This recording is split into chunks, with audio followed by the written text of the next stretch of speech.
트래피스트입에 혹시 지구보다 더 살기 좋은 행성이 있다면 어떨까요? 실제로 과학자들이 유력한 후보로 꼽는 행성들이 있어요.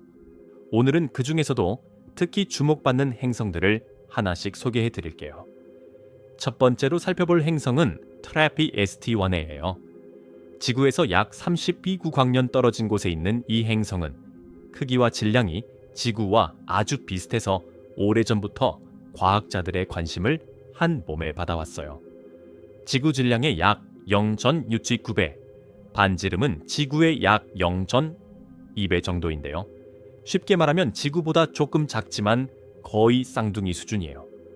더 놀라운 건 표면 온도예요. 별까지의 거리와 별의 밝기를 고려했을 때 액체 상태의 물이 표면에 존재할 수 있는 조건을 갖추고 있거든요. 2025년에 제임스 웹 우주망원경이 이 행성을 관측했는데 두꺼운 수소 대기는 아니지만 2차 대기가 존재할 가능성을 완전히 배제하지는 못했어요. 트래피스트-1 계열 붉게 행성 중 대기가 남아있을 가능성이 가장 높은 행성으로 평가받고 있답니다. 케플러 4세스 52b, 다음은 케플러 4섬 52b예요. 이 행성은 나사가 2015년에 발표했을 때 지구의 사촌이라는 별명을 얻을 만큼 화제가 됐어요. 지구에서 약 1800광년 떨어져 있는데 100조짜리 방향에 위치해 있어요. 크기는 지구의 약 1.63배로 조금 더 크고 공전 주기는 385일로 지구의 365일과 아주 비슷해요. 특히 흥미로운 건 이 행성이 태양과 굉장히 닮은 별 주위를 돌고 있다는 점이에요. 그 별까지의 거리도 지구와 태양 사이 거리와 거의 똑같거든요. 그래서 액체 상태의 물이 존재할 수 있는 생명 가능 영역 안에 딱 들어와 있어요.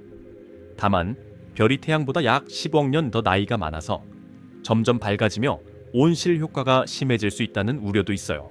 그래도 지금 이 순간만 보면 지구와 가장 닮은 환경을 가진 행성 중 하나인 건 틀림없어요. 프록시마 센타우리 b. 이번엔 지구에서 가장 가까운 외계 행성 이야기를 해볼게요. 바로 프록시마 센타우리 b예요. 거리가 고작 약 4,002광년밖에 안 돼요. 우주 기준으로는 그야말로 이웃집 수준이죠. 질량은 지구의 약 1.06배 정도로 거의 비슷하고 생명 가능 영역 안에 위치하고 있어서 표면에 액체물이 존재할 가능성도 있어요.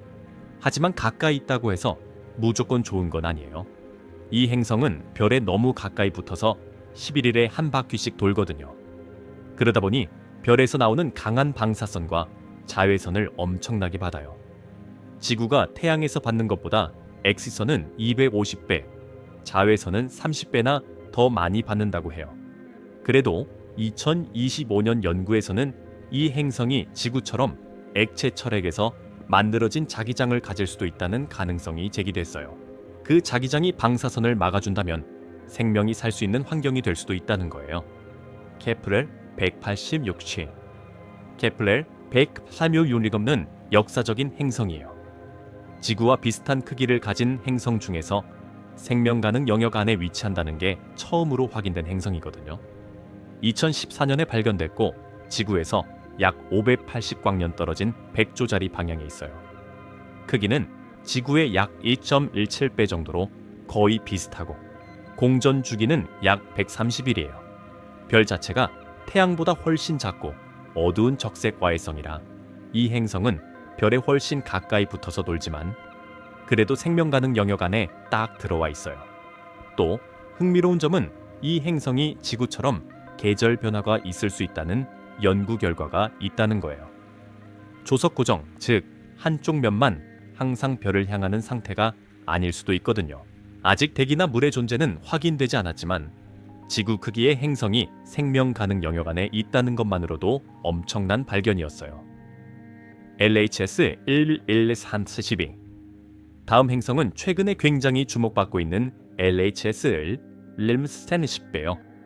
지구에서 약 49광년 떨어진 곳에 있고 지구 질량의 약 5.6배 정도로 조금 더 큰 슈퍼지구예요. 이 행성이 특히 흥미로운 이유는 바로 물 행성일 가능성 때문이에요. 2024년 제임스 웹 우주망원경이 이 행성을 관측한 결과 질량 대비 밀도가 예상보다 낮게 나왔어요. 이건 행성 전체 질량의 약 9.16%가 물로 이루어져 있을 수도 있다는 뜻이에요. 과학자들은 이 행성이 얼음으로 덮인 표면 위에 액체 물바다가 있는 눈알 행성 형태일 수 있다고 봐요. 한쪽 면이 별을 향해 있어 그쪽만 녹아 있는 거죠. 또 대기도 수소가 아닌 질소와 이산화탄소 같은 성분으로 이루어져 있을 가능성이 있어 현재 생명 가능성이 가장 높은 외계 행성 후보 중 하나로 손꼽혀요. 케플러 442b. 이번엔 과학자들이 지구보다 더 높은 거주 가능성 점수를 준 행성을 소개할게요. 바로 케플러 445b예요. 지구에서 약 1096광년 떨어진 검은 고자리 방향에 있고 크기는 지구의 약 1.3배, 질량은 약 2.3배 정도 되는 슈퍼지구예요. 흥미롭게도 행성의 거주 가능성을 수치로 나타내는 지구 유사 지수에서 지구가 0.8299인 반면 케플러 442b는 0.3836을 기록했어요. 즉, 이론적으로는 지구보다 생명이 살기에 더 적합할 수도 있다는 거예요. 별과의 거리도 딱 적당한 생명 가능 영역 안에 위치하고 있고 별 자체도 태양보다 조금 작고 오래된 K형 별이라 안정적인 에너지를 꾸준히 방출해요. 또 조석 고정 상태가 아닐 가능성도 있어요. 물론 대기나 표면 상태는 아직 확인되지 않았지만 현재까지 발견된 행성 중 가장 지구에 가까운 조건을 가진 행성으로 평가받고 있어요. 케플러 67. 케플러 67는 지구에서 약 982광년 떨어진 검은 고자리에 있는 행성이에요. 지구 반지름의 약 1.31배 크기로 암석형 행성일 가능성이 높아요. 공전 주기는 약 267일이고 생명 가능 영역의 바깥쪽 경계 근처에 위치해 있어요. 이 행성의 가장 큰 특징은 바로 안정성이에요. 주변 별이 태양보다 조용하고 질량도 작아서 약 300억 년 이상 오랫동안 빛을 낼 수 있어요. 태양 수명의 2배가 넘는 시간이죠. 그 말은 생명이 진화할 시간이 지구보다 훨씬 더 많다는 뜻이에요. 다만 별에서 조금 멀리 있어서 충분한 이산화탄소 대기가 없으면 표면 전체가 얼음으로 덮일 수도 있어요. 2016년 연구에서는 지구 대기에 0.9배에서 12배 정도 두꺼운 대기가 있다면 표면 온도를 영상으로 끌어올려 액체물이 존재할 수 있다는 결과를 내놓기도 했어요. 길리엣의 9.6기 길리엣의 6.신시치는 지구에서 약 23.6광년 떨어진 전갈자리 방향에 있는 행성이에요. 삼중별 시스템 안에 있는 적세과외성 주위를 돌고 있는데 3개의 별이 있는 시스템 안에 행성이 있다는 것 자체가 굉장히 특이하죠. 질량은 지구의 최소 3.7배 이상으로 슈퍼지구에 해당하고 공전 주기는 약 28일이에요. 이 행성이 받는 별빛 에너지의 양이 지구가 태양에서 받는 양의 약 90%로 에너지 균형 면에서 지구와 굉장히 유사해요. 균형 온도도 약 4.3도로 생명에 적당한 수준이에요. 다만 문제가 하나 있는데 같은 시스템에 있는 또 다른 행성 길리엣의 6.710의 조성력이 워낙 강해서 장기적으로 행성 내부가 노가 표면이 용암으로 뒤덮일 수 있다는 우려가 있어요. 그래서 초기 기대에 비해 거주 가능성이 다소 낮게 재평가됐지만 여전히 주목받는 후보 중 하나예요. TRAPPST-1진. 앞서 소개한 TRAPPST-2N와 같은 시스템에 있는 또 다른 행성 TRAPPST-1C를 소개할게요. 이 행성은 TRAPPST-1 시스템의 7개 행성 중 6번째로 지구 질량의 약 1.32배, 반지름은 약 1.14배 되는 슈퍼지구예요. 생명 가능 영역의 바깥쪽 경계에 위치해 있어서 지구보다 적은 빛을 받아요. 별에서 오는 빛이 지구가 태양에서 받는 양의 약 4분의 1 수준이라 표면이 얼어붙어 있을 가능성이 높아요. 그런데 흥미롭게도 이 행성은 크기가 크다 보니 대기를 붙잡아 두는 힘도 그만큼 강해요. 2024년 연구에서는 TRAPPST-1 시스템의 바깥쪽 행성들, 특히 TRAPPST-1기가 수십억 년 동안 대기를 안정적으로 유지할 수 있다는 결과가 나왔어요. 화산 활동으로 온실가스가 보충되거나 수소가 풍부한 두꺼운 대기가 있다면 얼음 아래 바다가 존재하는 이른바 하이션 행성이 될 수도 있다고 해요. 케플러 1.129b.